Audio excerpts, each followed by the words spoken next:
সম্পাদকের কোনো এখতিয়ার নাই, তবে হ্যাঁ, ভাষাটাকে রূপান্তরিত করার ক্ষেত্রে শব্দ চয়নে ওনার এখতিয়ার রয়েছে। ওনার কাজ শুধু এতটুকু।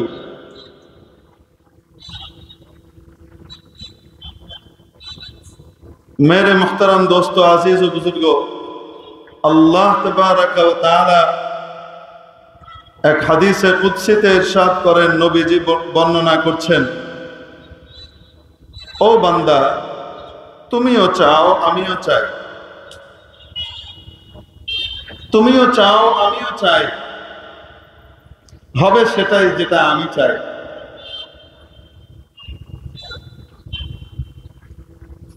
أنت تشاء وأنا أشاء ولا يكون إلا ما أشاء। যার অন্য বিষয় অন্য তাবির হলো তাকদীর। আপনারা জানেন, আপনারা ইমানে মুজমাল পড়েছেন, ইমানে মুফাসসাল পড়েছেন। সংক্ষিপ্ত ইমান, হালকা বিস্তারিত ইমান, উভয়ের ঘোষণা। সংক্ষিপ্ত ইমান কি? দুই বিষয়ের উপরে ইমান আনা। আমানতু বিল্লাহ কামা হুয়া বিআসমাইহি ওয়া সিফাতিহি। আমি ঈমান আনলাম আল্লাহর উপরে, যেমন তিনি আছেন তার নাম এবং গুণাবলীগুলো সহকারে। তিনি যেমন আছেন আমি তেমনই ঈমান আনলাম। আল্লাহ যেমন আমি তেমনই ঈমান আনলাম। আল্লাহর হাত আছে কি নাই, পা আছে কি নাই, চোখ আছে কি নাই, আল্লাহ দেখার জন্য চোখের মুখাপেক্ষী, ধরার জন্য হাতের মুখাপেক্ষী, চলার জন্য পায়ের মুখাপেক্ষী, যেমন মাখলুক হয়ে থাকে তেমন কি বলেন আপনারা না? আল্লাহুস সামাদ, আল্লাহ সবকিছু থেকে বেরিয়ে আছে। আল্লাহ কোনো কিছুর মুখাপেক্ষী না। তো আল্লাহর হাত থাকার অর্থ কি? এটা উনিই ভালো জানেন সেটা কি, ঠিক কি ঠিক না? আল্লাহর হাত কেমন, পা কেমন, চোখ কেমন, এটা কে ভালো জানেন?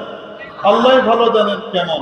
কোনো কল্পনাও করা যাবে না। যদি কল্পনায় আসে তাহলে ৭২ ফেরকার জাহান্নামী ফেরকার এক ফেরকা, ফেরকায়ে মুজাসসিমার ভিতরে দাখিল হয়ে জাহান্নামী পাওয়া লাগে। আজকে আমার আপনার ঈমান ঠিক করানোর নামে আমার আপনার ঈমান ধ্বংস করার প্রক্রিয়া এবং মেহনত দেশে চলমান, কিন্তু জাতি বুঝতে পারে না। নাম হলো তাওহীদ প্রতিষ্ঠা করতে এসেছে, কিন্তু তাওহীদ প্রতিষ্ঠার নামে মানুষকে ফিরকায়ে মুজাসসিমার ভিতরে ঢুকিয়ে দিচ্ছে, তার খবরও না। বুঝাতে পারে নাই মনে হয়। আচ্ছা বলেন তো দেখি, আমাদের জ্ঞান, আমাদের বুদ্ধি, আমাদের চিন্তা চেতনার ব্যাপ্তি, সবকিছু, আমাদের দিমাগ অসীম না সীমিত? অসীম না সসীম? আল্লাহ তাআলার সত্তা সসীম না অসীম? তাহলে আল্লাহ তাআলা কেমন সেটা কল্পনাতেও আনা যাবে? লাইসা কামিসলিহি শাই, তার মতো কোনো কিছুই নাই। আপনারা জানেন শাইয়ের এক মানা মওজুদ, কওন, সুবুত, ওজুদ, হুসুল, এগুলা সব মুরাদিফ। হাকাইকুল আশিয়া মানে আল আশিয়া, আশ-শাই মানে মওজুদ। ওয়াকাদ খালাকতুকা মিন ক্বাবলু ওয়া লাম তাকু শাইআ। জাকারিয়া, আমি তোমাকে তৈরি করেছিলাম এমন অবস্থায় যখন তুমি কিছুই ছিলে না, তোমার অস্তিত্বই ছিল না। এখান থেকে ইস্তেদলাল।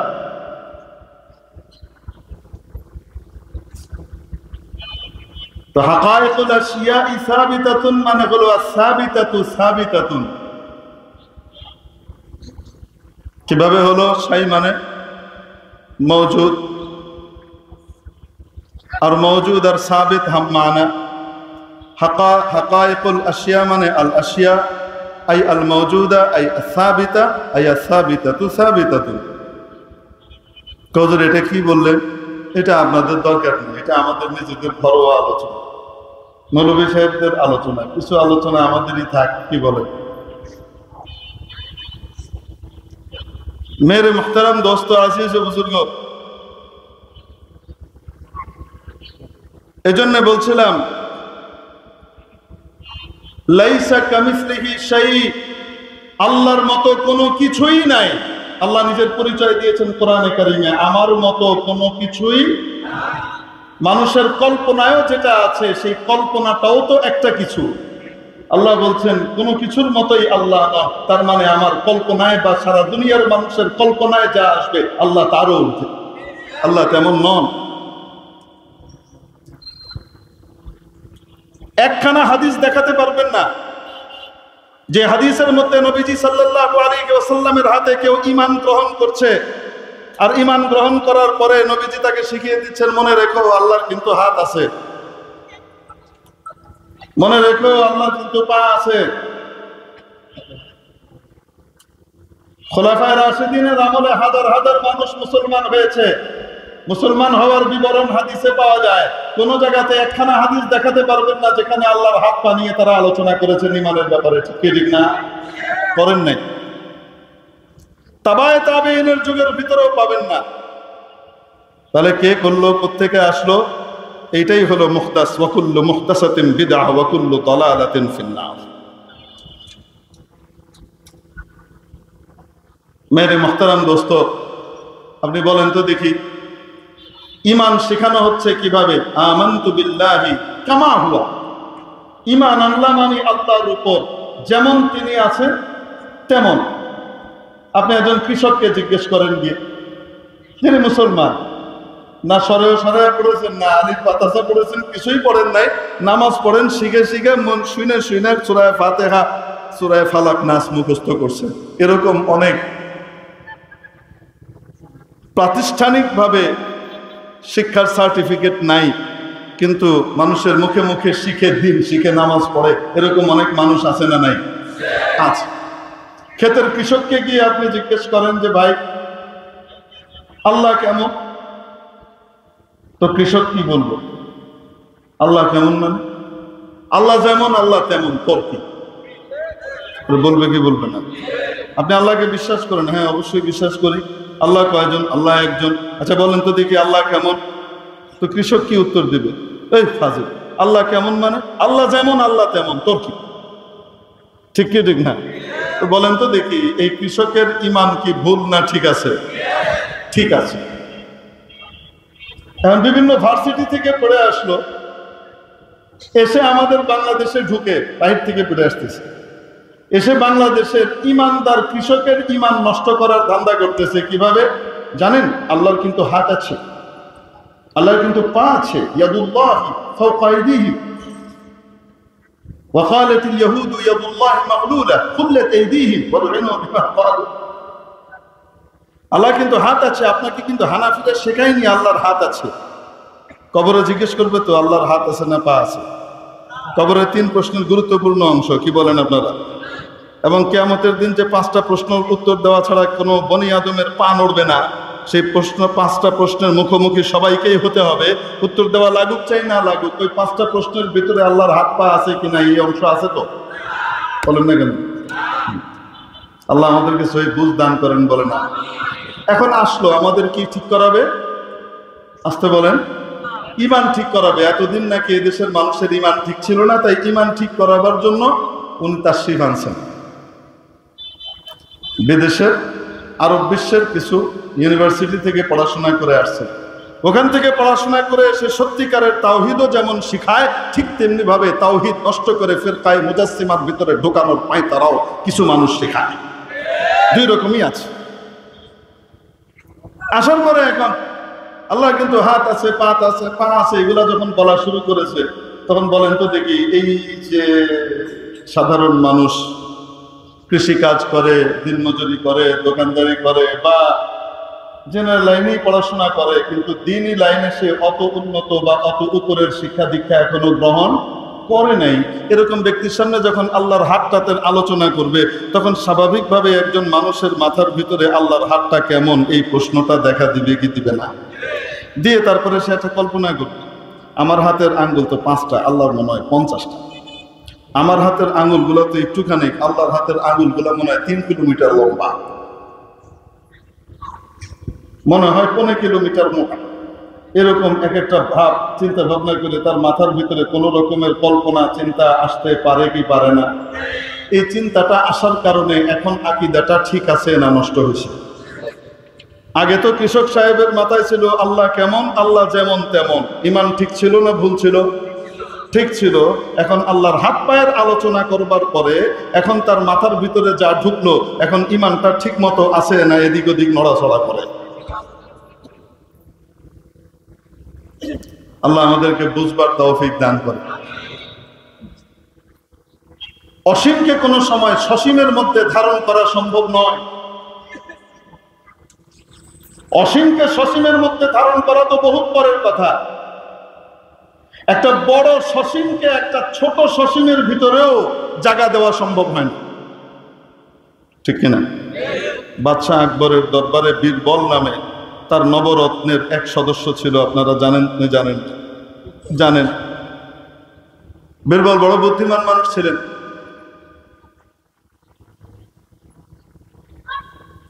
তো ওখানে বীরবল সাহেব বসে আছেন। বাদশাহ আকবর, রাজা বাদশাহ তো খামখেয়ালির উপরে চলে, যখন যা মন চায় তাই বলে, আর যা বলে সেটার উপরে তালবাজ তেলবাজদেরকে বলতে হয় জি জি জি জি জাহাপনা জাহাপনা, ঠিক বলেছেন ঠিক বলেছেন। খেলাফেরা ये सुल्तारा ये जुस्तन बखोने खेशबा शद्दस्त शुस्तन अगर शहरों जरा गोयाद शबस्ती बेबीनद गुफ्ते नकमा बरोई। রাজা বাদশার সাথে চলাফেরা করতে হলে ওখান থেকে দূরে থাকা ভালো। নি'মাল আমির আলা বাবিল ফকির ওয়া বিসাল ফকির আলা বাবিল আমির।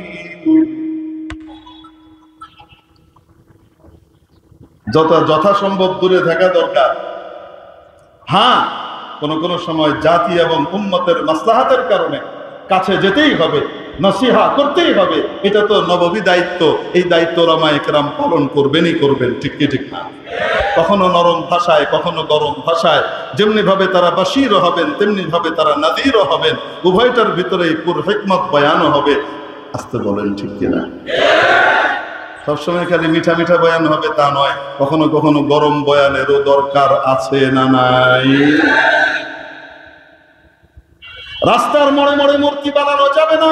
মূর্তি বানালে আল্লাহর রহমতের পরিবর্তে গজব আসবে। এই শিক্ষা দেওয়া উম্মতকে ওলামায়ে উম্মতের দায়িত্ব। নবীর ওয়ারিসরাই সত্য ঘোষণা দিয়েই যাবে। কে নারাজ হলো, কে খুশি হলো তা দেখার কোনো সময় নাই, ঠিক কিনা? আজকে এই সত্য কথা না বললে কিয়ামতের দিন আগুনের কাঁচি দিয়ে জিভ কাটা হবে। অতএব এই সত্য কথাগুলো উম্মতের সামনে আলেম উলামাকে বলতেই হবে। কার পক্ষে গেল কার বিপক্ষে গেল সেটা দেখার সুযোগ নয়। এই বলতে যাওয়ার কারণে যদি কাউকে জেলে যাওয়া লাগে, তার জেলে যাওয়া মুবারক, কিয়ামতের দিন সওয়াব হিসেবে।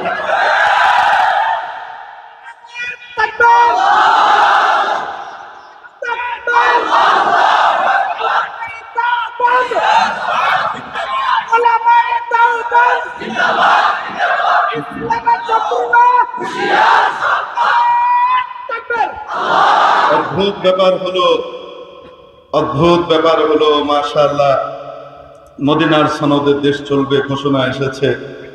আমরা অ্যাপ্রিসিয়েট করি এবং সাধুবাদ জানাই। আল্লাহ তাআলা এই ঘোষণাকে বাস্তবায়নের তৌফিক নসিব করেন বলে আমি। বাকি মদিনা সনদের কোথায় যে মোড়ে মোড়ে মূর্তি বানানো আছে, আলেম ওলামারা তো এখনো কোথাও খুঁজে পেলেন না। কে কোথায় পেল একটু মেহেরবানি করে দেখাইলে ভালো হয়, তাহলে আমরাও মূর্তি বানানোর কাছে অংশগ্রহণ করতে পারি। নেক কাজ বলেন না কেন? আরে মূর্তি বানাইয়া নিজের অমুকের তমুকের মূর্তি বানিয়ে সম্মান দেওয়া যায় না। ওটা কাক আর চিলের পায়খানার জায়গা হয়, এটা ইজ্জত নয়। যার মূর্তি বানানো হচ্ছে তার জন্য কবরে আযাবের ব্যবস্থা করা হচ্ছে। এই কথা, সত্য কথা যদি উলামায়ে উম্মত উচ্চারণ না করেন তাহলে কে করবে? আল্লাহ বুঝ দান করেন, সবাইকে সহি বুঝ দান করেন। তো বলছিলাম, তালবাজ তেলবাজ সব জায়গাতেই তো থাকে কম আর বেশ। তো রাজা বাদশাদের দরবারে যারা একটু বেশি আসা যাওয়া করে, ইচ্ছায় হোক অনিচ্ছায় হোক বতাকাল্লুফ তেল বাজ বকদরে জরুরত হওয়াই লাগে, কয় না কেন? হতেই হয়। এখন বাদশাহ যা ইচ্ছা তাই কয়।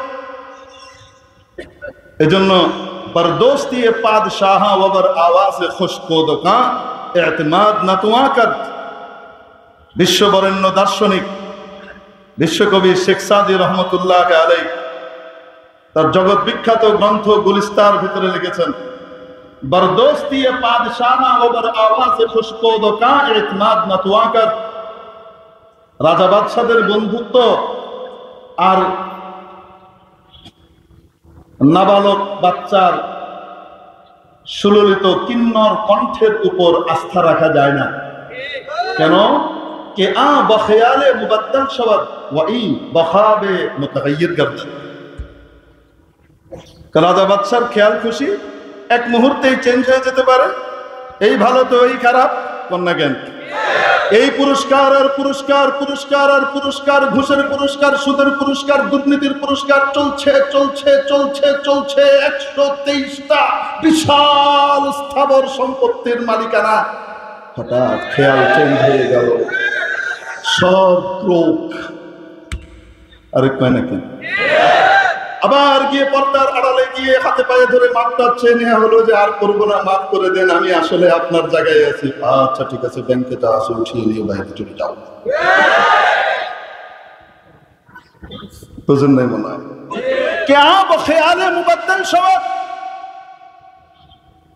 যে কোনো সময় চেঞ্জ হয়ে যেতে পারে। হ্যাঁ, একজনের সাথে দোস্তি করলে সেই দোস্তিতে কখনো লস নাই, কোনো পরিবর্তন আসবে না। সেই দোস্তি কার সাথে? দুনিয়ার যে কোনো কারোর সাথে বন্ধুত্বের ভিতরে লাচাক আসতে পারে, পদস্খলন হতে পারে, বন্ধুত্বের মধ্যে কখনো ফাটল হবে না। যে বন্ধুত্ব তা হলো রব্বে দুল জালালের বন্ধুত্ব এবং নবী পাকের বন্ধুত্ব। ঠিক কি ঠিক? মেরে মুহতারাম দোস্ত, তো বলছিলাম তাল তেল মারার লোক তো থাকেই। তো শেখ সাদি বলতেছেন রাজা বাদশার বন্ধুত্বের উপর আস্থা রাখা যায় না, কখন যে চেঞ্জ হয়ে যাবে ঠিক নাই। আবার ছোট বাচ্চার কিন্নর কণ্ঠের উপরেও আস্থা রাখা যায় না। কেন? একবার স্বপ্ন দেখবে 14-15 বছর বয়সে হয়ে যাবে। বুঝেন নাই মনে হয়? কণ্ঠ চেঞ্জ হয়ে গেছে। তো খেয়াল খুশি রাজা বাচ্চাদের জাগতেই পারে। রাজা বাচ্চাদের খেয়াল খুশি তো অদ্ভুত টাইপের হয়, তাই না? ভালো হয় খারাপ হয়। রংপুরে একবার নির্বাচনের আগ দিয়ে মরহুম হুসাইন মোহাম্মদ এরশাদ সাহেব তখন জিন্দা, জীবিত আছেন।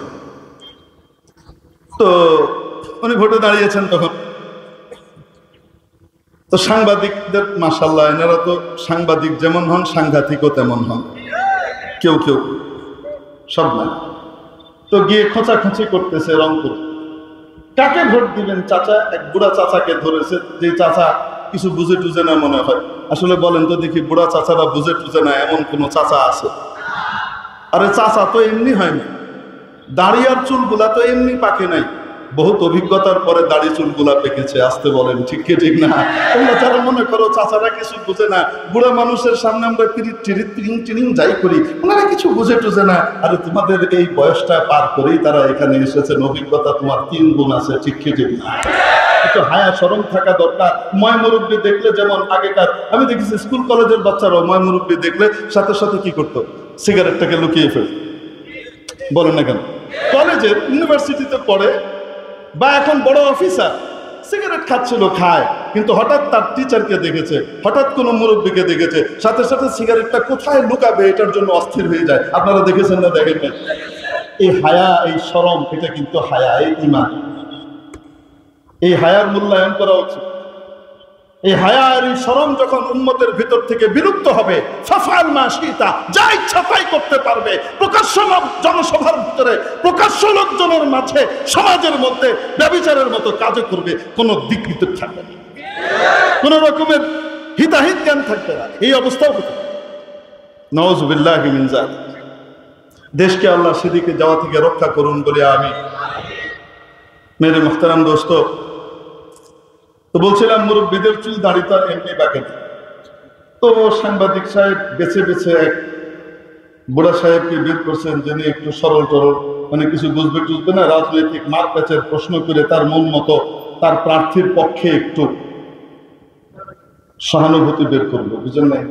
সে কোনো প্রার্থীর পক্ষ থেকে আসছে, তো সেই প্রার্থীর পক্ষে একটু কি করবে, বের করবে। বলছিলাম বুড়ো মানুষদেরকে বেকুব মনে করতে নাই, চুল দাঁড়িয়ে এমনি পাকে নাই তাদের। একবার নাকি এক ভদ্রলোক, বুড়া মানুষ, চুল দাড়ি পাকা এক মানুষ ট্রেনে করে সফর করছে। এখন 10-12 জন ছেলে উঠেছে ওইখানে, উঠে তারা হই হুল্লোড় করছে, আনন্দ করছে, মজা করছে, চিৎকার চেঁচামেচি করছে। এদের মধ্যে একজন বলল, এক কাজ করি, চল, কি ট্রেনের যে শিকলটা আছে ওইটা ধরে টান দিই, টান দিলেই কিন্তু ইমার্জেন্সি ভিত্তিতে ট্রেন কি হয়ে যায়, থেমে যায়। তো ওখানে আবার লেখা থাকে, ট্রেন থামাতে জরুরি প্রয়োজনে শিকল টানুন, বিনা প্রয়োজনে শিকল টানলে এত টাকা জরিমানা। বুঝেন নাই মনে হয়? তো ওখানে লেখা আছে বিনা প্রয়োজনে শিকল টানলে 500 টাকা জরিমানা। তো যেই কথা সেই কাজ। তাদের ভিতরে একজন আবার বলছে, এই শিকল টানলে তো টিটি আসবে, টিটি এসে যদি আমাদের কাছ থেকে কি চায়, টাকা চায়, বিনা প্রয়োজনে করেছি, তখন তো বিপদে পড়ে যাব। তো এরা বললো, এক কাজ করি, চল আমরা ট্রেন ব্যাপী চাঁদা উঠাই। বুঝেন নাই মনে হয়? আরে আলেম ওলামারা তো চাঁদা উঠাইতে যায় নেককার মানুষদের জন্য, পরেশগারদের জন্য, মাদ্রাসার জন্য, মসজিদের জন্য, আল্লাহর ঘরের জন্য, না কেন? তেমনি ভাবে দুস্থ মানুষের জন্য বরিশাল সহকারে যে সমস্ত অঞ্চলের ভিতরে রুমাল না রিমাল কিনা তার তাণ্ডব হয়েছে, সেখানে কিভাবে ত্রাণ দেওয়া যায়, যথাযথভাবে তাদেরকে রেস্কিউ করা যায়, এদের জন্য তারা কি করে, মানুষের কাছে হাত পেতে বেড়ায়, ঘুরে বেড়ায়। কিছু ভালো মানুষ আছে, তারা এই সমস্ত কাজের জন্য হাত পাতে। আবার কেউ কেউ আছে, কোন মানুষ আছে, অমুকের ক্যান্সার হয়েছে, বক্স একটা নিয়ে ঘুরে বেড়াইতেছে। আসলে ক্যান্সার বলারও খবর নেই, ক্যান্সারও নেই, কারো কিছু নেই, একটা বক্সই শুধু আছে। এটা অনেক সময় সত্যও হয়, অনেক সময় মিথ্যাও হয়, ঠিক কি ঠিক না? হ্যাঁ, এরকমই বলে যে আমরা একটা বক্স বানিয়ে চল পুরা ট্রেনে ঘুরবো, আমাদের 12,000 টাকা উঠে যাবে, 12,000 টাকা আমাদের ইনকাম হয়ে যাবে। তো তাহলে 500 টাকা দিয়ে দিলেও আমাদের কাছে আরো কত, 5,000 টাকা দিয়ে দিলেও আরো থাকবে কত, 7,000 টাকা। এই 7,000 টাকা দিয়ে আমরা বারবিকিউ নাইট উপভোগ করব। খুব ভালো বুদ্ধির কথা, যে কথা সেই কাজ। ঘুরে ঘুরে কত করছে, 12,000 টাকা কালেক্ট করছে। কালেক্ট করার পরে এখন শিকল টানতে হবে। তো সাথে সাথে একজন বলতেছে, শোন, শিকল টানলে আমাদের 5,000 টাকা তো, ওই 1200 টাকার ভিতরে 500 টাকা তো কি করতে হবে, দিয়ে দিতে হবে। তো 500 টাকা দিয়ে দিতে হলে দেওয়ার দরকার কি, 1200 টাকা 1200 আগে আমরা রেখে দিই। তো কেমনে রাখবো? ওই যে বুড়া মিয়া বিষয় দিছে না, টিটি আসলে আমরা সবাই কম, ওই বুড়া মিয়া টানছে, তখন 500 টাকা ওই বুড়া মিয়া দিবে, আমাদের কিছু করতে হবে। বুঝলেন? তখন বুড়া মিয়া বলতেছে, বাজার, আমি সাধারণ মানুষ, আমারে কেন তোমরা ফাঁসাইতেছ, তোমরা দয়া করে আমার নাম টান দিও। বারবার করে অনুরোধ করেছে, কোনো কাজ হয় না। তারা টানলো, আসার পরে সবাই মিলে বললো, হ্যাঁ থামিয়েছ। টিটিকে বলছে, এই যে বুড়ো লোকটা, উনি টেনে থামিয়েছে। উনি যতই বলেন আমি থামাইনি, না না না থামিয়েছে।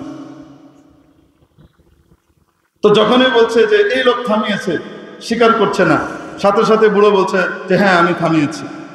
কেন থামিয়েছেন?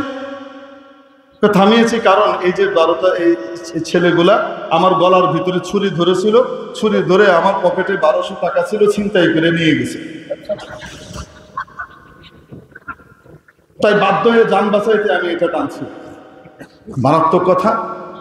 না না না, মিথ্যা কথা বলছে, উনি এরকম কখনোই হয়নি।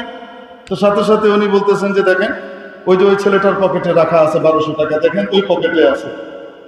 সার্চ করে দেখা গেল 1200 টাকা বেরোয়েছে। টিটি সাহেব ফোন করে দিয়েছে, রেল পুলিশ আসছে, সবগুলোরে হাত করা বলে দিয়ে গেছে।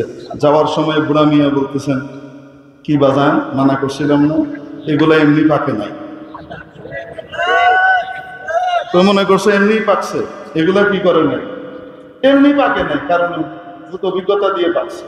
যাও, এজন্য বুড়া মিয়াদের সাথে কি খারাপ আচরণ করতে হয় না, মহা সম্মানের আচরণ। ইসলাম এটাই শিখায়, মান লাম ইয়ারহাম সাগীরানা ওয়া লাম ইউক্কির কাবীরানা ওয়া লাম ইউআযযিম উলামানা ফালাইসা মিন্না। যে ব্যক্তি আমাদের ছোটদেরকে স্নেহ করে না, আদর করে না, আমাদের বড়দেরকে শ্রদ্ধা করে না, সম্মান করে না, মুরব্বীদের সম্মান করে না, আলেম ওলামাকে মন থেকে তাজিম করে না, ওয়া নুআযিম, তাওকীর এবং তাযীমের ভিতরে পার্থক্য হলো আত-তাযীম ইয়াকুনু মিনাল কলব ওয়া তাওকীর হুয়া আ'আম সাওয়াউন কানা মিনাল কলব আও বিল জিনা। আমাদের আলেম ওলামার তাজিম করে না, তারা আমার উম্মতের অন্তর্ভুক্ত নয়। সুবহানাল্লাহ। অতএব ইসলাম শিখায় মুরব্বীদের তাজিম করা, সম্মান করা, ঠিক কিনা? মুরব্বীদেরকে কখনো তুচ্ছ তাচ্ছিল্য করতে নাই, মুরব্বীদেরকে সব সময় সম্মান দিতে হয়, ইসলামের শিক্ষা।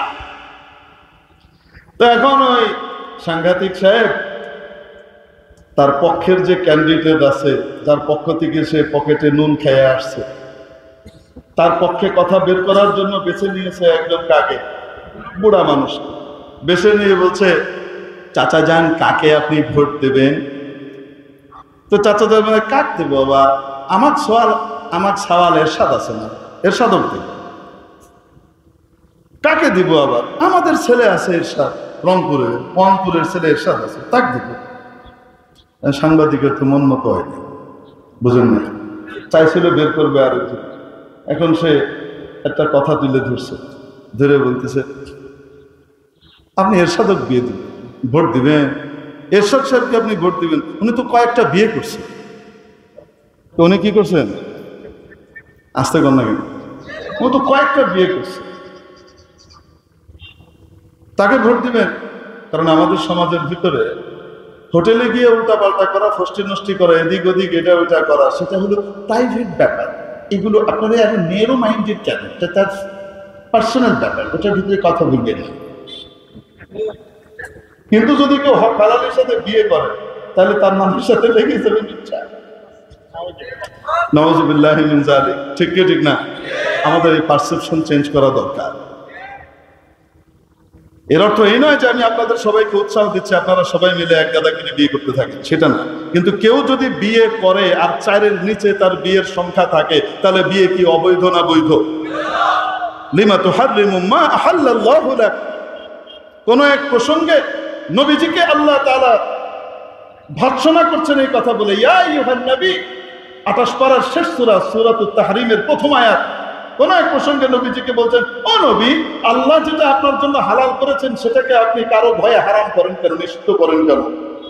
উনি কোন এক বিবির সন্তুষ্টির জন্য একটা কথা বলছেন, আমার এখানে আর তোমার আর হবে না, এটা তোমাকে জানায় রাখা। কিন্তু এটা হালাল জিনিস ছিল, বিষয়টা হালাল ছিল।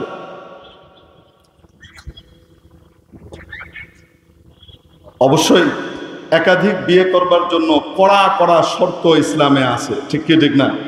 সেই শর্তগুলার কথা শুনলে সাথে সাথে মাথার উপরে মনে হয় যেন তুর পাহাড় চলে আসে, নাইলে তো মন চাই সবার 1-2টা করে বিয়ে।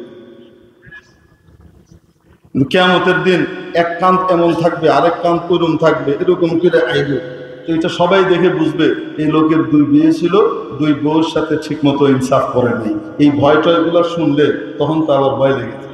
কিন্তু কেউ যদি শর্ত পালন করতে পারে আর তার সক্ষমতা আল্লাহ দিয়ে রাখে আর সে বিয়ে করে, তাহলে তাকে খারাপ বলার সুযোগ আছে। আমি পারি না, সেটা অন্য জিনিস, কিন্তু কেউ করলে বলেন না কেন? এখন এরশাদ সাহেবের বদনাম করছে সে কিভাবে? আপনি ওনাকে ভোট দিবেন, উনি তো কি করছেন? কয়েকটা বিয়ে করছেন। বলার সাথে সাথে বুড়া মিয়া কি বলে, রাজা বাদশারা কয়েকটা বিয়ে করবো না, তুই কি তোর মতো ফকির বিয়ে করবে? বুঝেন না? হ্যাঁ, দুনিয়ার লাইনে রাজা বাদশারা যেমন একাধিক বিয়ে করতে পারে, দিনের লাইনেও রাজা বাদশারা একাধিক বিয়ে করতেই পারে, এখানে কোনো কথা বলার সুযোগ নাই। যে কয় সে পারে না, তা বলল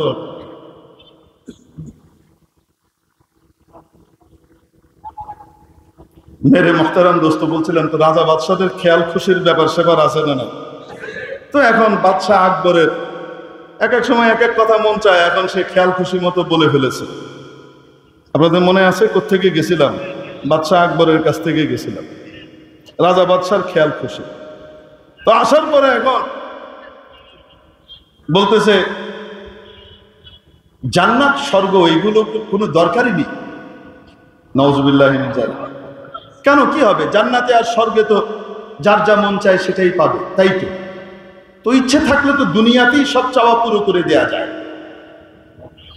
ইচ্ছে থাকলে, সক্ষমতা থাকলে দুনিয়াতেই তো সব চাওয়া পুরো করে দেয়া যায়। আবার জান্নাতের দরকার কি, স্বর্গের দরকার কি? এখন জান্নাত তো জান্নাত মুসলমানরা বলে, হিন্দুরা তাদের একটা স্বর্গের কনসেপ্ট আছে। আরে আছে না নাই? এখন জান্নাতকে বাদ দিছে, সেটাতে তার আপত্তি নাই। বীরবলের খুব গায়ে লাগছে, আমার স্বর্গরে আঘাত করছে, বুঝলেন না মনে হয়? তো সাথে সাথে বীরবল বলছে, মহারাজ চাইলেই, ইচ্ছে থাকলেই, সমর্থ থাকলে দুনিয়াতে সকলের সব স্বাদ পুরা করা সম্ভব না। কেন সম্ভব না? উনি বলছেন, আপনি একটা ছোট বাচ্চার স্বাদই পুরা করতে পারবেন না, বড় মানুষের তো বহুত পরের কথা। বাদশাহ আকবর বললেন, কেন পারা যাবে না? ছোট শিশুর চাহিদা আমি পুরা করতে পারবো না? বীরবল বলে, না, আপনি পারবেন। প্রমাণ দাও। আচ্ছা ঠিক আছে, আমি প্রমাণ দিচ্ছি। আপনি আমার আব্বা হন, আমি আপনার বাবু হই, বাচ্চা হই। কিছুক্ষণের জন্য আমি আপনার বাচ্চা, আপনি আমার আব্বা। এবার ঠিক আছে, অনুমতি দিয়ে দিলাম। সাথে সাথে ওখান থেকে সিট থেকে নেমে গিয়েছে বীরবল মন্ত্রী সাহেব। নিচে নেমে এখন হাত পা ছুড়ে কান্নাকাটি করছে।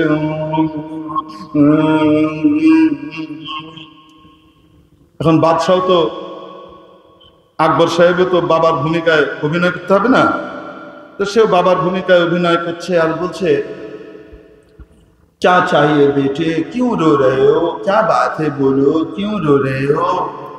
बाबू কেন কাঁদছো তুমি, বলো কি লাগবে তোমার?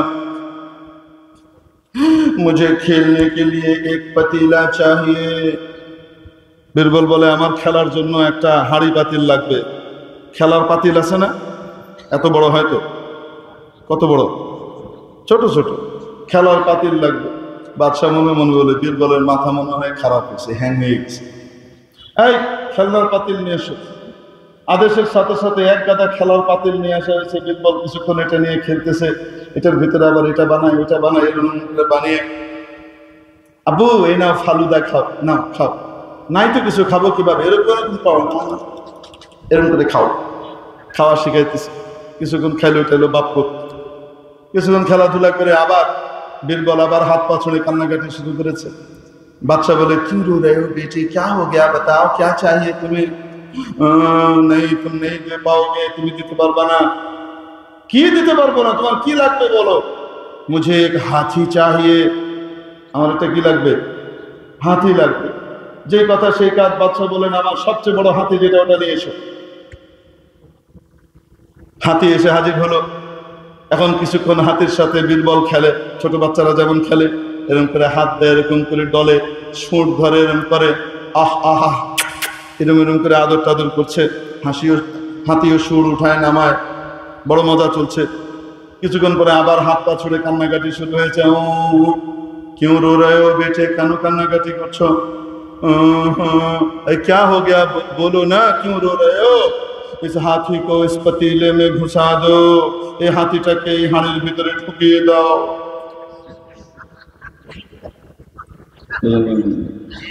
বীরবল কি বলে, হাতিটাকে এই হাঁড়ির ভিতরে ঢুকিয়ে দাও।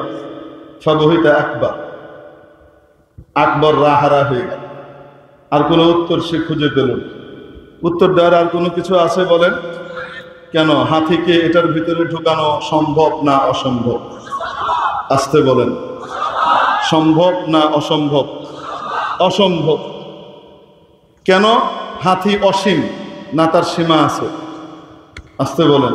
মৌলানা আসছেন? হ্যাঁ, হযরত মৌলানা আরিফ বিন হাবিব সাহেব তাশরীফ আনছেন। জিদা মকদুম ফদল ও তাকদ্দম। আসেন আসেন আসেন।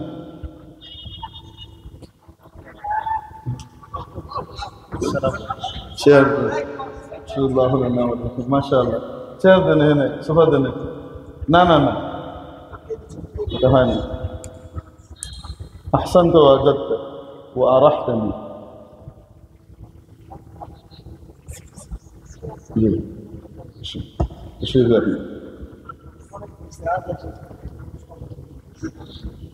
যাই হোক, আপনাদের কাঙ্ক্ষিত মানুষ আসা পর্যন্ত কাজ চালিয়ে নিয়ে আমার দায়িত্ব ছিল, তা হয়ে গেছে। এখন ইনশাআল্লাহ হযরত বয়ান তো কথা শেষ করে দিচ্ছি। তারপর যেটা হলো, এখন বলেন তো দেখি, এই হাতিটাকে পাতিলের ভিতরে ঢুকানো সম্ভব? কেন? পাতিল ছোট, হাতি কিন্তু দুটোর ভিতরে কোনোটাই কি অসীম না দুটাই সীমিত? একটা বড় সসীম আর একটা ছোট সসীম, ঠিক কি ঠিক না? একটা বড় সসীমকে ছোট সসীমে যদি ঢুকানো সম্ভব না হয়, অসীম আল্লাহ রব্বুল আলামিন কেমন সেটা সসীম দিমাগের ভিতরে ঢুকানো কখনো সম্ভব নয়। ওটা কেউ যখন ঢুকাতে যাবে তো আউটপাস্ট, তার ঈমান চৌচির হয়ে যাবে, ঈমান নষ্ট হবে। অতএব আল্লাহর হাত কেমন, আল্লাহর পা কেমন, এই সমস্ত আয়াতে মুতাশাবিহাত গুলোকে এনে সাধারণ মানুষের সামনে যখন পেশ করা হবে, সাধারণ মানুষের ঈমান ঠিক হওয়ার পরিবর্তে, তাওহীদপন্থী হওয়ার পরিবর্তে সে ফিরকায়ে মুজাসসিমার ভিতরে ঢুকবে। বুঝাতে পারি না? এই সমস্ত ভাইরাই এসে আমাদেরকে অদ্ভুত অদ্ভুত কথা বলেন, কেউ বুঝে বলেন, কেউ না বুঝে বলেন। আল্লাহ তাআলা সবাইকে মাফ করে দেন বলি আমিন। উম্মার ঐক্যের নামে উম্মার ভিতরে ফাটল সৃষ্টি করেন, ভয়ঙ্কর রকমের ফাটল সৃষ্টি করেন। বলবো নাকি? সুন্নাহ অনুযায়ী সহিভাবে নামাজ আদায় করে আসছে হাজার বছর ধরে লাখো কোটি মানুষ, সেই অনুসৃত প্রসিদ্ধ গ্রহণযোগ্য রীতিকে অস্বীকার করে দিয়ে বলে দিবে হানাফিদের হাদিস সহি নাই, হানাফিদের নামাজ সহি না। তো সহি নামাজ কোনটা? আমরা যেটা দেই সেটা। নাউজুবিল্লাহ। হানাফি মাযহাব অনুযায়ী নামাজ পড়লে সেই নামাজ ঠিক মতো কবুল হবে না, এরকম কথা আমাদের দেশে কেউ কেউ বলে কি বলে না? আমি তাদের মুরব্বীদের একটা উদ্ধৃতি আপনাদের সামনে দিই। আমি কারো নাম নিচ্ছি না, যার যা বোঝার বুঝেন। আল্লাহ তাবারাকা ওয়া তাআলা আমার ওই ভাইদেরকে সহি বুঝ দান করেন। তারা যে তথ্যগুলো একপেশে ভাবে পায়, সেগুলোকে হক্কানি আলেম ওলামার কাছে এসে ক্রস ম্যাচ করবার তৌফিক দান করে, একতরফা যেন ফয়সালা না করে। হক্কানি ভালো আলেম ওলামার কাছে এসে যেন ক্রস ম্যাচ করে। আমাকে যে কথাটা বললো হুজুর, এটা কি সঠিক না বেঠিক? বলেন না কেন? একবার আমার উস্তাদ মুহতারাম হযরত মাওলানা শেখুল হাদিস জাকারিয়া সাহেব রহমতুল্লাহ আলাইহির কাছে, হাতিয়া বাড়ি ছিল ওনার, মাদারীনগর মাদ্রাসার শেখুল হাদিস, ওনার কাছে আমাদের এক ছাত্র ফয়সাল সাদেক, তার বাবা গেলেন। উনি মদিনা থেকে পড়ে আসা নতুন এক হুজুর দ্বারা কিছুদিন প্রভাবিত হয়ে গিয়েছিলেন। তার হাকিকত উনি ছিলেন হযরত হবিগঞ্জের মুহাদ্দিস হযরত মাওলানা তাফাজ্জুল হক হবিগঞ্জি রহমতুল্লাহ আলাইহির খুব একনিষ্ঠ সাহচর্য প্রাপ্ত। কিন্তু কিছুদিনের জন্য একটু মিসগাইড হয়ে গেলেন। বাইরের ইউনিভার্সিটি থেকে পড়ে আসা হুজুরকে বড় মনে হতে লাগলো। তো বিভিন্ন প্রশ্ন ওনার মনের ভিতরে ঢুকিয়ে দিয়েছে। ওই প্রশ্নগুলা নিয়ে আমাদের এক হুজুরের কাছে গিয়েছেন। হুজুর অনেক দলিল প্রমাণ দিয়ে দেখিয়েছেন যে দেখেন এই সমস্ত দলিলের ভিত্তিতে হানাফি মাযহাবের এই মাসলা বহু স্ট্রং। আসলে ওই দলিল বুঝবার মতো দাঁত তো ওই ভদ্রলোকের উঠে নেই। এখন 2 এর একটা বাচ্চাকে যদি আমি বলি a + b whole square equal a square plus 2ac + b square, তাকে হাজারবার বুঝাইলেও সে বুঝবে? বলেন না কেন? এই সূত্রটা বুঝবার জন্য দাঁত উঠাইতে হয়, ঠিক কি ঠিক? হ্যাঁ, ঠিক তেমনি ভাবে হাদিস এবং কোরআনের সব রকমের দলিলগুলা বুঝবার জন্য প্রায় 10-12 বছর ধরে মেহনত করে পড়ালেখা করে বুনিয়াদ তৈরি করে দাঁত উঠায় আলেম ওলামা। তারপরে বুখারী শরীফ হাতে দেয়, তারপরে মিশকাত শরীফ হাতে দেয়, তারপরে মুসলিম শরীফ হাতে দেয়। নতুবা আরবি ভাষা তো বহু আগেই বাচ্চা শিখে ফেলেছে। শুধু আরবি ভাষা শিখলেই সে সমস্ত হাদিস কোরআনের তথ্য এবং দলিল প্রমাণগুলো বুঝবে না। তার বুঝতে হলে আরো অনেক রকমের জ্ঞানের দরকার আছে। সেই দাঁতগুলা উঠানো হয়। বুঝাইতে পেরেছি? এজন্য বাংলা বুখারী শরীফ পেয়ে গেলেই মনে করেন না আমি তো বাংলা বুখারী শরীফ আমি নিজে পড়েছি, এটা এরকম। আব্বা জান, আপনি আরেকটা তো পড়েননি, আপনি যেটা পড়েছেন ওটাও ঠিক মতো বুঝেন। বড় মজার ব্যাপার হয়ে গেছে। এজন্যে আপনি ডাক্তারি বই কিনে নিয়ে যদি আপনি কি করতে থাকেন, ডাক্তারি করতে থাকেন, তাহলে কবরস্থান তো খুব ভালো করে ভরবে আপনার ডাক্তারিতে, নিঃসন্দেহে, ভালো হোক আর না হোক, দুই চারটা ভালো হবে, ঠিক কি ঠিক না? এই ক্ষেত্রে তো আপনি অবশ্যই বিশেষজ্ঞ পণ্ডিত ডাক্তারের শরণাপন্ন হন। তাহলে কোরআন হাদিসের মতো এত গুরুত্বপূর্ণ বিষয়ের ক্ষেত্রে আপনার দুনিয়া এবং আখিরাতের মুক্তি আর কল্যাণ যেটার ভিতরে নিহিত, সেই বিষয়টা বুঝবার ক্ষেত্রে আপনি একা একাই ডিসিশন নিয়ে নিলেন, কিছু পড়ে, কিছু গবেষণা করে, কিছু ইন্টারনেট ঘেঁটে। এতই কি সহজ জিনিস ছিল? আপনাকে হক্কানি আলেম ওলামা এবং কোরআন বলা হাদিস বলাদের শরণাপন্ন হওয়ার দরকার ছিল না? আল্লাহ তাআলা আমাদেরকে বুঝবার তৌফিক দান করেন বলে আমি। তো যাই হোক, এনারা এসে ধুমধাম বলে দেন নামাজ কি হয়নি, ঠিক হয়নি, এটা হয়নি, ওটা হয়নি। এখন ওনার মনের ভিতরে কনফিউশন তৈরি করে দিয়েছে এবং কিছু দলিলও শিখিয়ে দিয়েছে। যেমন হানাফি মাযহাবে ওযুর ভিতরে গর্দান মাসাহ করা, ঘাড় মাসাহ করা মুস্তাহাব, আছে না নাই? মুস্তাহাবের স্তর কি বলেন? না করলে গুনাহ হয়, করলে সওয়াব, না করলে কোনো অসুবিধা নেই, বিনা ওজরে ছেড়ে দিলেও কোনো অসুবিধা নেই, ঠিক কি ঠিক না? কিন্তু ওয়াজিব আর ফরজ যেটা, সেটা বিনা ওজরে ছাড়লে গুনাহ হবে কি হবে না? হবে। এক এক বিধানের এক এক স্তর। এখন এক এক বিধান প্রমাণ করবার জন্য দলিলের স্তরের ভিতরেও শ্রেণী বিন্যাস আছে, বোঝাতে পারি নাই না? এখন হুজুরের কাছে উনি তো অনেক দলিল দিয়ে দিয়েছেন, বুঝে নাই। পরে আমরা বললাম যে তোমরা এক কাজ করো, শেখের কাছে নিয়ে যাও, কারণ দলিল বোঝার ক্ষমতা তো এই লোকের নাই। হুজুর তো দলিল যা দিয়েছেন, আমাদের আরেক হুজুর অসাধারণ দলিল দিয়েছেন, কিন্তু বুঝারই ক্ষমতা নাই। শেখের কাছে নিয়ে যাও, দেখো কি করে। তো শেখের কাছে নিয়ে যাওয়ার পরে সে একই প্রশ্ন করেছে, হুজুর হানাফিদের গর্দান মাসাহের হাদিস তো জয়ী, কথা এখনো শেষ করেনি। উনি হাজির জবাব দিয়েছিলেন, সাথে সাথে বললেন একদম খাড়ার উপরে, আরে হাদিস জয়ী বলি তো হানাফিরা এটাকে মুস্তাহাব বলছে, হাদিস যদি অত কবি আর মজবুত হতো হানাফিরা ফরজ বলে দিত, নবীজি বলতেছেন করতে আর তুমি করবা না, এটা কোন ধরনের কথা? এই উত্তর ওনার খুব মনোপুত হয়েছে। হ্যাঁ ঠিক। তো হানাফিদের দলিল আছে না নাই? শাফিঈদের দলিল আছে না নাই? মালিকিদের দলিল আছে না নাই? আছে। প্রত্যেকটাই থট অফ স্কুল, এক একটা, মানে আপনি স্কুল অফ থট বলতে পারেন, একটা চিন্তাধারার স্কুল এক একটা, প্রত্যেকটাই ঠিক। আপনি যদি অক্সফোর্ডের সিলেবাসে পড়েন তাও আপনি বড় জ্ঞানী হবেন, আপনি যদি ক্যামব্রিজের সিলেবাসে পড়েন তাও আপনি বড় জ্ঞানী হবেন, আপনি যদি বাংলাদেশের যে সিলেবাস দেওয়া আছে সেই অনুযায়ী পড়েন তাও আপনি মাস্টার্স পাস করতে পারবেন, ঠিক কি ঠিক না? কোনটা ঠিক বলেন তো দেখি, আসতে বলেন। চার মাযহাবের চারোটাই হক, কিন্তু সবগুলা একসাথে খিচুড়ি পাকানো যাবে।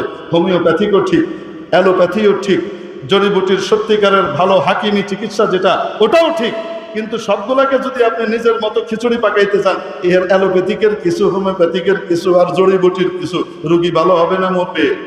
হ্যাঁ, এজন্য চার মাযহাবে আর বা সকলেই হক। যেই দেশে, যেই অঞ্চলে যেই মাযহাবের আমল প্রচলিত, সেই এলাকাবাসী সেই মাযহাব অনুযায়ী আমল করবে, এটাই সালাফে সালেহিনের ফয়সালা।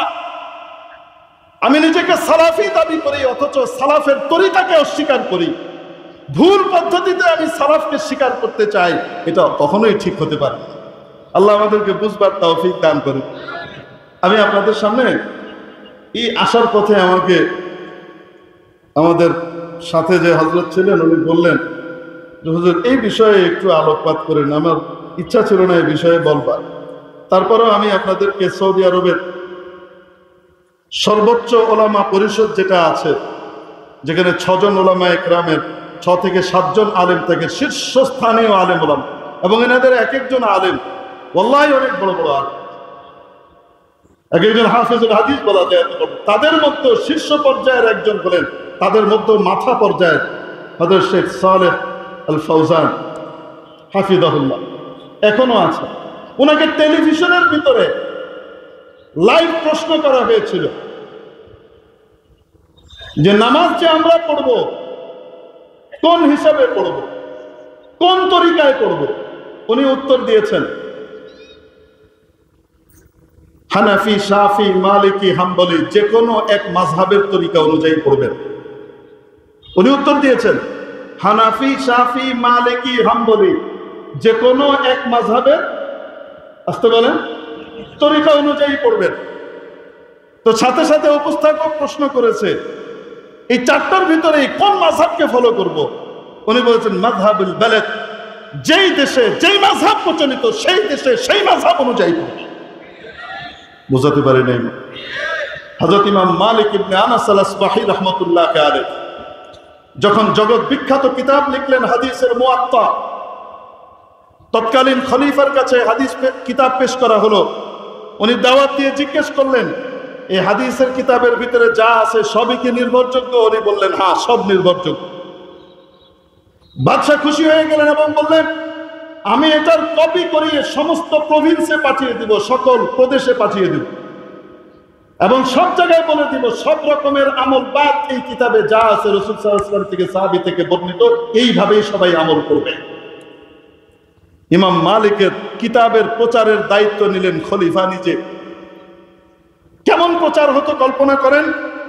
আমি আপনি হলে বলতাম, গোসাইরহাট কেন, গোটা শরীয়তপুর বরিশাল বিভাগ থেকে শুরু করে সারা ঢাকার যত ফুল আছে সব একসাথে করে বাদশার গলায় দেওয়া দরকার। ইনি একজন খাঁটি ইনসাফ বলা বাদশাহ, বিদ্যানুরাগী। ঠিক কি ঠিক না? হযরত ইমাম মালিক ইবনে আনাস আল-আসবাহি রাহমাতুল্লাহ আলাইহি সালাফে সালেহিনের অন্তর্ভুক্ত, তাবায়ে তাবেঈ। উত্তর দিলেন, আমিরুল মুমিনিন কখনোই এটা করবেন না, কখনোই এটা করবেন না। কারণ নবীজি সাল্লাল্লাহু আলাইহি ওয়াসাল্লামের সাহাবীরা নবীজির বিভিন্ন আমল বিভিন্ন সময় বিভিন্ন ভাবে করতে দেখেছেন। এক সাহাবী নবীজির একটা আমল একভাবে করতে দেখেছেন, তিনি এখান থেকে চলে গেছেন তার এলাকায়, নবীজির সেই আমলটাকে সেখানে জিন্দা করেছেন। ওই একই আমল আরেক সাহাবী নবীজির আরেকভাবে করতে দেখেছেন, উনি ওনার এলাকায় চলে গেছেন আরেকভাবে চালু করেছেন। নবীজির আমলের সবগুলোর মধ্যেই নূর আছে, নূর আছে, নূর আছে। যে এলাকায় যে আমল চালু হয়ে গেছে তাদেরকে সেই আমলের উপরেই থাকতে দেন, ওই তরিকার উপরেই থাকতে দেন। যদি সব বাতিল করে আপনি এই একমুখী জিনিস করতে যান তাহলে গোটা জাতির ভিতরে ফিতনা হবে। ওয়াল ফিতনাতু আশাদ্দু মিনাল কতল, আর ফিতনা হলো হত্যার চেয়েও জঘন্য বিষয়। লফজ আম, মাওরিদ খাস। ওয়াল ইবরাতু লিউমুমিল লফজ লা লিখুসুসিল মাওরিদ। এখন বলেন তো দেখি, সালাফে সালেহিনের তরিকা কি ছিল? সালাফের পদ্ধতি কি ছিল? আমি যেটা বুঝি এটার উপরে সবাইকে জোর করে এক করা, নাকি যেই এলাকায় রসুলের যে আমল আগে চালু হয়ে গেছে সেই এলাকায় সেই আমলই চলতে দেওয়া? ঠিক কি ঠিক না? আস্তে আমিন বলাও নবীজির সুন্নাত, জোরে আমিন বলাও নবীজির সুন্নাত। যেই অঞ্চলে যে আমলের প্রচলন হয়ে গেছে সেই অঞ্চলে অপর হাদিসটাকে ইমপ্লিমেন্ট করতে যাওয়া ফিতনা। সালাফে সালেহিনের তরিকার খেলাফ। দাবি করি সালাফি আর কাজ করি খালাফি, হইল কেমন? বুঝাতে পারি না। শেখ সালেহ আল ফাওজানের সেই ভিডিওটা আমি আপনাদেরকে দেখাই। কোথায় যে আছে কি যে বের করাও মুশকিল। দোয়া করেন যেন আধা মিনিটে বের করতে পারে।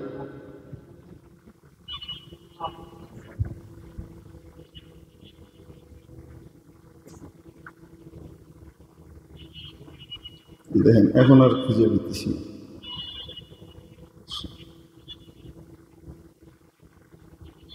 পাওয়া যাবে ইনশাআল্লাহ, একটু হোল্ড করেন। বাকি বোঝানোর জন্য এই যে হুজুর তো আছেন, হাদিস নম্বর সহ আরো যা যা লাগে সব চুপচাপ দেখতে থাকবেন, শুধু শুনতেই থাকবেন, শুনতেই থাকবেন।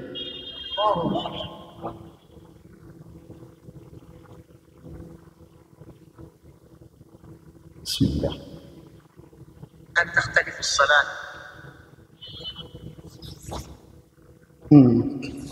ভিডিওটা বড় করে কেন? مذهب إلى مذهب، وأي المذاهب الصح في الصلاة المفروضة؟ المذهب الذي عليه البلد، تأخذ بالمذهب الذي عليه البلد، حنفي مالكي شافعي حنبلي، المذهب الذي عليه البلد. نعم. أن تختلف الصلاة من مذهب إلى مذهب، وأي المذاهب الصح في الصلاة المفروضة؟ কি বলছেন জানেন? তর্জমা হুবহু করি। এক এক মাযহাবের নামাজ এক এক রকম। তর্জমা আরো সুন্দর হয়। হ্যাঁ, এক এক মাযহাবের নামাজ এক এক রকম হয়। তো কোন মাযহাবের নামাজ অধিক সহি? সবগুলোই তো সহি, কিন্তু কোন মাযহাবের নামাজটা অধিক সহি এবং কোনটার উপরে আমরা আমল করব? এটাই প্রশ্ন করা হচ্ছে। تأخذ بالمذهب الذي عليه البلد، حنفي مالكي شافعي حنبلي، المذهب الذي عليه البلد. حنفي شافعي مالكي حنبلي المذهب عليه الذي عليه البلد। যেই মাযহাবে, যেই দেশে যেই মাযহাব প্রচলিত, ওই এলাকাবাসী যেই মাযহাবের উপর আমল করে, সেই মাযহাব অনুযায়ী নামাজ পড়াই সবচেয়ে সহি, সবচেয়ে উত্তম। শেখ সালেহ আল ফাওজানের বক্তব্য একদম আমি আপনাদেরকে দেখাই দিই। তারপরেও আমার দেশের কিছু ভাই আছে অতি পণ্ডিত, তারা ওই দেশ থেকে আসছে পড়ে শুনে, আসার পরে তারা নিজেদেরকে কি যে মনে করে, আল্লাহ তাআলা সহি বুঝ দান করেন, এর চেয়ে বেশি কিছু বলার নাই। ওখান থেকে পড়ে এসে মাশাআল্লাহ এই দেশে সত্যিকারের তাওহীদ এবং সত্যিকারের সহি আকীদা এবং সহি মাযহাব হানাফি মাযহাবের উপরে দলিল দিয়ে বয়ান করছেন এমনও আলেম ওলামা আছেন। আবার ওখান থেকে পড়ে এসে একতরফা উল্টা পাল্টা বলে ফিতনার ফাসাদ সৃষ্টি করছেন এমন লোকও আছে না নাই? আল্লাহ বুঝবার তৌফিক দান করেন বলে আমি। তো যাই হোক, বলছিলাম ঈমান এর গুরুত্বপূর্ণ অংশ দুইটি। ঈমানে মুজমাল, এক, আমানতু বিল্লাহি কামা হুয়া বিআসমাইহি ওয়া সিফাতিহি, ঈমান আনলাম আমি আল্লাহর উপর, তিনি যেমন আছেন তেমন, তার সকল নাম এবং গুণাবলীগুলো সহকারে। দুই, ওয়া ক্বাবিলতু জামিআ আহকামিহি ওয়া আরকানিহি, আল্লাহর যত বিধিবিধান আছে সবগুলোই আমি মনে প্রাণে স্বীকার করে নিলাম, মেনে নিলাম। আমার বোধগম্য হোক চাই না হোক, এটার কারণ আমার বুঝে আসুক চাই না আসুক, আমি মনে প্রাণে সবগুলো বিধিবিধানকে মেনে নিলাম। এর নাম হলো ঈমান। একটা বিধানের ব্যাপারে আমি সন্দেহ করি, ঈমান আছে না গেছে? আল্লাহ বুঝবে। আমিন। এটাও ঈমানে মুজমাল, সংক্ষিপ্ত ঈমান। আর ঈমানে মুফাসসাল যেটা আপনারা পড়েছেন, 7 বিষয়ের বর্ণনা আছে। কয়টা? 7। নম্বর 1, আমানতু, আমি ঈমান আনলাম, বিল্লাহি, নম্বর 1 আল্লাহর উপর, ওয়া মালাইকাতিহি, তার সকল ফেরেশতার উপর, ওয়া কুতুবিহি, তার সকল কিতাবের উপর, নাযিলকৃত কিতাবের উপর, যে কিতাবগুলো অবতীর্ণ হয়েছিল যথাসময়ে, সেগুলো সবগুলোই হক ছিল, ঠিক কি ঠিক না? একটার পর একটাকে রহিত করা হয়েছে। ওয়া রুসুলিহি, তার সকল রসুলের উপর, ওয়াল ইয়াউমিল আখিরি, শেষ দিবসের উপর, ওয়াল কদরি খায়রিহি ওয়া শাররিহি মিনাল্লাহি তাআলা, ভাগ্যের ভালো মন্দ সব কার পক্ষ থেকে হয়? ভাগ্যের ভালো মন্দ সব কার পক্ষ থেকে হয়? এই বিষয়ের উপরে ঈমান আনা, বিশ্বাস রাখা গুরুত্বপূর্ণ অংশ ঈমানের। তাহলে ঈমান থাকবে না। ওয়াল বা'সি বা'দাল মাউত, মৃত্যুর পরেও আবার আরেকবার পুনরুত্থিত হতে হবে, কিয়ামতের দিন উঠতে হবে, জিন্দা হওয়া লাগবে। এই বিষয়ের উপরেও ঈমান আনলাম। কয়টা বিষয় গেল তাহলে? তার ভিতরে 6 নম্বরটা হলো ওয়াল কদরি খায়রিহি ওয়া শাররিহি মিনাল্লাহি তাআলা, ভাগ্যের ভালো হোক মন্দ হোক সবটাই কার পক্ষ থেকে? আল্লাহর পক্ষ থেকে। এই কথার উপরে ঈমান। হযরত শেখের বয়ান ছিল যখন আমি উঠেছি তখন, আপনারাও ইচ্ছা করেছিলেন মন ভরে হযরতের কি শুনবেন, বয়ান শুনবেন অনেক লম্বা, কিন্তু হযরত এসে পৌঁছাতে একটু দেরি হয়েছে। কেন? আল্লাহ দেরি করেছে।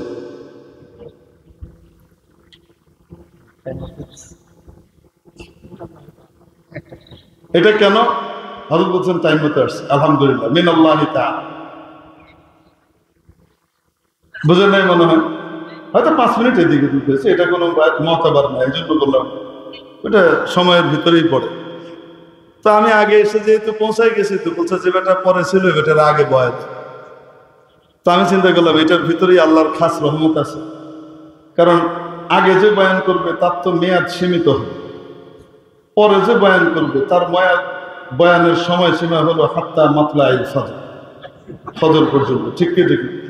এখন যদি হযরত মাওলানা শেখ আরিফ বিন হাবিব সাহেব জিদা মজদুম আগে 5 মিনিট আগে পৌঁছে যেতেন আর আমি 5 মিনিট পরে পৌঁছাইতেন, তো যথারীতি উনি আগে বয়ান করতেন, 1 ঘন্টা বয়ান করে চলে যেতেন, 1 ঘন্টা বয়ান করে ওনার সময় শেষ হয়ে যেত, উনি চলে যেতেন, আর আমার মতো গাধার কথা আপনাকে শোনা লাগতো। এখন যখন আল্লাহ তাআলা গাধারে আগে পৌঁছাই দিয়েছে, তো সে আগে এসে বসে গেছে, তো তো এখন আমার বয়ান শেষ হয়ে যাবে, সারা রাত ইনশাল্লাহ হজরতের কাছ থেকে মন খুলে আপনারা বয়ান শুনতে পারবেন, ঠিক কি ঠিক না? তো ভাগ্যের ভালো মন্দ যা ঘটে এটাও কার পক্ষ থেকে ঘটে। তো এটার উপরে আপনারা কি নাখোশ না খোশ? আল্লাহ কবুল করেন বলে আমি। অনেক সময় আমাদের বুঝে আসে না যে এটার ভিতরে আসলে কি করলাম। বাহ্যিকভাবে অনেক কিছুর ভিতরে মনে হয় হয়তো এটার ভিতরে ক্ষতি হয়ে গেল, কিন্তু এই ক্ষতির ভিতরেই আল্লাহ লাভ রেখে দিয়েছে। আমরা অনেক সময় বুঝি না, ঠিক কি ঠিক না? এক লোকের একটা ঘোড়া ছিল, বুঝলেন? তো এই ঘোড়া পালিয়ে গেছে। পালিয়ে যাওয়ার পরে সবাই বলছে, হ্যাঁ আপনার ঘোড়াটা পালিয়ে গেল, কত কষ্টের বিষয়, ক্ষতি হয়ে গেল, আপনার একটাই মাত্র ঘোড়া ছিল, কত কাজ টাজ করতেন, এটা চলে গেল, পাহাড়ের ভিতরে ঘোড়া নাই। তো লোক বলছেন আল্লাহ যা করে ভালোর জন্য করে, ঘোড়া চলে গেছে, নিশ্চয়ই এটার ভিতরে কোনো ভালো কিছু আছে। কয়েকদিন পরে ঘোড়া ফিরে আসছে, আরো 3টাকে জঙ্গল থেকে নিয়ে এসে। ঘোড়া ছিল একটা, হয়েছে কয়টা? মানে গিয়ে দোস্ত আহবাব জুটায় নিয়েছে, বুঝেন নাই মনে হয়? তো আল্লাহ যা করে ভালোর জন্য করে, বুঝে আসছে না আসে নাই? তো ঘোড়াকে আদর করতে গেছে, আদর করতে গিয়ে এক জঙ্গলি ঘোড়া লাথি একটা মারছে, তো তার ছেলের হাত গেছে ভেঙে। হাত ভেঙে যাওয়ার পরে এখন পড়ে গেছে। এখন সবাই বলতে লাগলো, হা হা কি ভয়ঙ্কর বাজে ঘোড়া আসলো, এসে হাতটা ভেঙে দিল, এক লাভে 3 ক্ষতি হয়ে গেল। তো ছেলের বাবা বলতেছে আল্লাহ যা করে ভালোর জন্য করে, হাত ভাঙছে কোনো ক্ষতি নাই, আল্লাহ যা করেন ভালোর জন্য করেন, সবর করো, বাস আল্লাহ যা করছেন ওই অবস্থায় খুশি। আচ্ছা ঠিক আছে, চলে গেছে। কি ভালো, 2 দিন পরে বাদশার লোকজন আসছে, বিদেশের সাথে যুদ্ধ, অন্য দেশের সাথে। এখন সক্ষম যত যুবক আছে সব বাধ্যতামূলকভাবে সেনাবাহিনীতে ভর্তি হতে হবে, সবাইকে যোগ দিতে হবে, যুদ্ধক্ষেত্রে যেতে হবে। এখন সবাইকে ধরে নিয়ে যাচ্ছে। এই যুবকের কাছে আসার পরে দেখে হাত ভাঙ্গা, এটা দিয়ে তো চলবে না, বাতিল। তো যারা যুদ্ধে গেল এদের ভিতরে কেউ বাঁচবে কেউ মরবে, হাত ভাঙার কারণে বেঁচে গেল, ঠিক ঠিক না? তো আল্লাহ যা করে ভালোর জন্য করে। বল কদরে খাইরিহি ওয়া শাররিহি মিনাল্লাহি তাআলা। এক রাজা তার মন্ত্রীর সাথে একসাথে বসা, বুঝতে পারছেন? তো রাজার হাত কেটে গেছে, আঙ্গুল কেটে যাওয়ার পরে সবাই আহা উহু হু করে তাল মারতেছে, হায় রাজা মশাইয়ের হাত কেটে গেছে, কি কান্নাকাটি, মানে কেঁদে কেটে মরে যাচ্ছে। বাপ মরছে একজনের, সিনেমা দিয়ে কান্দে আরেক দল, আহা ফ্রি কান্দতেছে, বুঝলেন মনে? এরকম তালবাজ তেলবাজ আমাদের দেশে আছে না নাকি? কদিন আগে দেখেন না কি একটা সিনেমা বেরোয়েছে, একটা প্রামাণ্য চিত্র কি একটা বেরোয়েছে।